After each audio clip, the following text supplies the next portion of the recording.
మీ పేరు? నా పేరు నాగరాజు. ఇక్కడ విజయవాడ సెంట్రల్లో ఎవరు ఎమ్మెల్యే గెలుస్తారు? ఎమ్మెల్యే ఖచ్చితంగా వెల్లంపల్లి గారు గెలుస్తారన్న.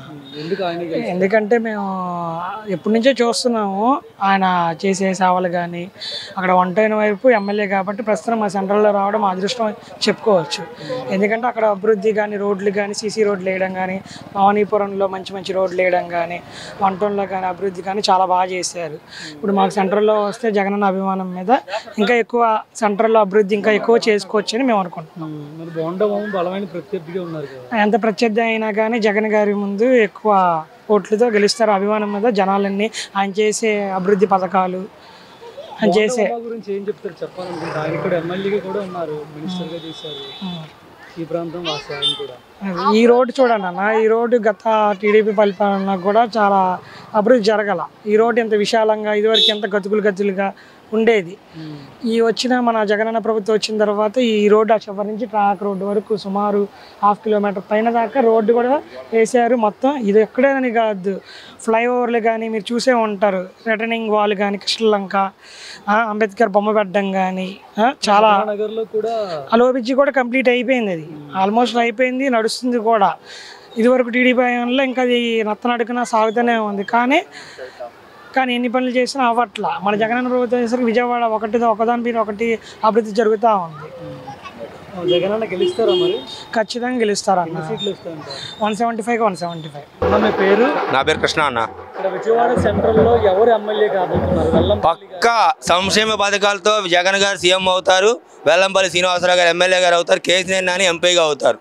బల్ల గుర్తు చెప్తున్నాం, సంక్షేమ పథకాలు వేసిన వాళ్ళందరూ గెలిపించుకుంటారు జగన్ గారిని. అది వెల్లంపల్లి గారు కొత్తగా వచ్చారు కదా, మరి ఎలా ఉండదు అన్న? వెల్లంపల్లి గారు కాదు, అక్కడ మన జగన్ గారు వెల్లంపల్లి గారు వచ్చి వర్కులు చేస్తున్నారు. ఆల్రెడీ రన్ అవుతుంది. వెల్లంపల్లి గారు మొత్తం పబ్లిక్ ప్రతి నోటి వెల్లంపల్లి శ్రీనివాసరావు గారు, కేసీఆర్ నాని గారు, జగన్ గారు. మీరు ప్రతి ఇంటికి ప్రతి గడపకి వెళ్ళి అడగండి, మా ఓటు జగన్కి అని చెప్తున్నారు. నాన్నగారి హయాంలో కానీ వెల్లంపల్లి గారి హయాంలో కానీ విజయవాడలో ఎలాంటి డెవలప్మెంట్స్ జరిగాయి? మొన్న జరిగినాయి అన్న. చర్చిలు బాగు చేశారు, కింద అండర్ మధురానగర్ రూట్ బాగు చేశారు. ఇంకేంటన్నా, జగన్ గారు సంక్షేమ పథకాలు అందిస్తున్నారు ప్రతి ఇంటికి వాలంటీర్లు పెట్టి. నిన్న మొన్న చూసారు, వాలంటీర్లు లేకపోతే ముసలోళ్ళు ఎంతమంది చనిపోయారు, ఎంతమంది అల్లాడిపోతున్నారు చూస్తున్నారుగా. మరి ఇదే నియోజకవర్గంలో జగన్ గారి పైన రాయితో దాడి జరిగింది. సో ఆ వెల్లంపల్లి గారు కూడా అప్పుడు ఉన్నారు.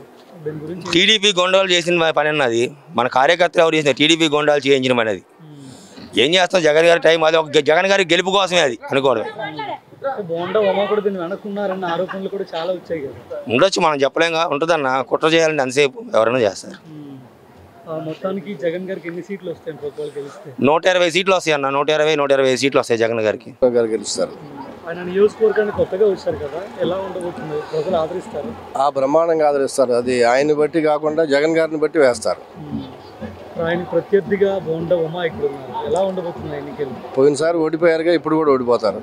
అంటే కిందటిసారి కేవలం 50 ఓట్ల మెజార్టీ వచ్చింది ఇక్కడ మల్లాది విష్ణు గారు. ఈసారి ఎలా? జగన్ గారు చేసిన పథకాలను బట్టి వెల్లంపల్లి గారికి మంచి మెజార్టీ వస్తుంది. ఇదే నియోజకవర్గంలో ముఖ్యమంత్రి గారి పైన రాయితో దాడి జరిగింది కదా, సో అందులో వెల్లంపల్లి గారు కూడా ఉన్నారు. అందులో చాలా ట్రోలింగ్ జరిగింది వెల్లంపల్లి గారి పైన. ఏమంటారు?